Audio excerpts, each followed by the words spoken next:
while life periodically bends her through its own bittersweet, broken melody. In her world, your reality is a joke. Love a yoke that chokes till she forgets to love, so she barters with her God daily. There are no diamonds on this wish list. You see, some choices are easier to make than others, like bread and milk bread for milk bread, or milk that comes with no fist, because on her street, the women still gather and meet to count calories to feed their young ones' empty bellies with sun-baked promises fulfilled on back seats and hidden alleys. Not for fame or fortune. These women have never met either. Not for glory either.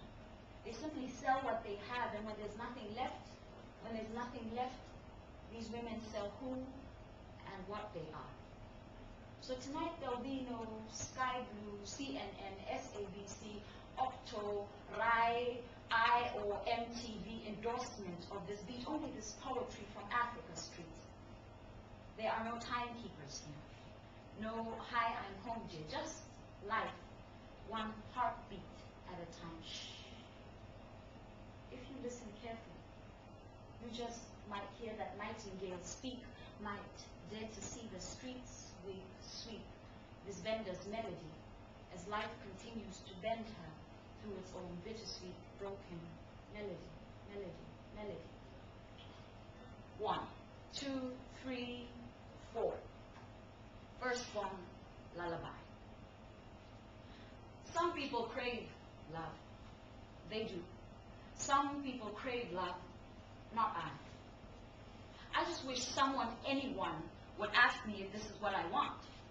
But instead, fate hurled he at me, and he was the type of man that could make you forget where you were at, how you were going to build a new universe, save the world and yourself, if only through verse. He was so strong that often you believed that you were weak, and when he was gone, you couldn't get through this or any other week. So Monday wrapped her shades of blue or finger-light through every other day until he came through. You breathed his name like you were a part of this game when he said hi, stop time till nothing ever changed, because everything stays the same. Some people crave love, not I, and I'll tell you why. His girlfriend called me today, named Lila, hair the color of fire, brown-skinned Jezebel whose profane name did ring a bell. Thick-lipped, I could sense her lack of manners as easily as I've seen Indian henna. Imagine my palm cruise and bruise her cheek, but stopped for fear she'd lose his other seat. He'd come home that night, breath heavy, bed ready, forgotten what he'd asked just last night, that we wait. And in every way he gently began to forget that I was to give him any and every air. My mind wishes to forget all this, but my heart keeps telling me that he's a hit, and Miss Thing can't afford to count life's bruises. Crying over the last glass of spilt milk won't ever show you where the juice is. And I had already given him everything. Birthed his seed and was often heard and seen, bleeding lullabies out my tear ducts as I lean back to duck, though never quite fast enough to duck this man's blows. And I know you don't understand. I mean, how could you possibly begin to see that he was the type of man that could make me forget where I was at? How I was going to build a new universe, save the world and myself, if only through verse. He was so strong that often I knew that I was weak, and when he was gone, I couldn't get through this or any other week. So Monday wrapped her shades of blue or finger-light through every other day until he came through. I breathed his name like I was a part of this game where he'd said hi till something changed, because not everything stays the same. Some people crave love, not I. Not when I remember how Saturdays were the worst.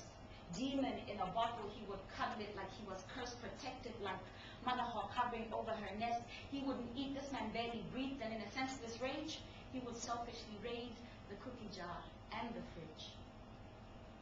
My son's first lullaby was hearing his mother cry as ribs cracked against her heart, he in whom his father's fist attempting to build him an early tomb.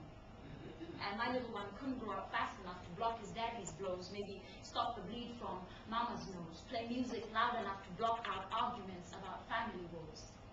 My son knows what he's not supposed to, and I'll not trade his innocence for any kind of kiss, for any sort of passion. But the voices keep reminding me that I'm a woman. And so I find myself singing lullabies to him about how his daddy was the type of man that could make you and me, make us forget where we were at. How we were going to build a new universe, save the world, my son and myself, if only through verse.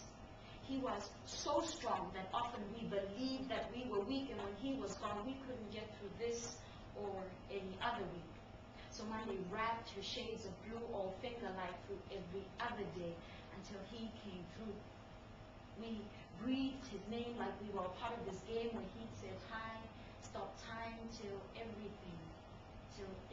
changed, because nothing ever has to stay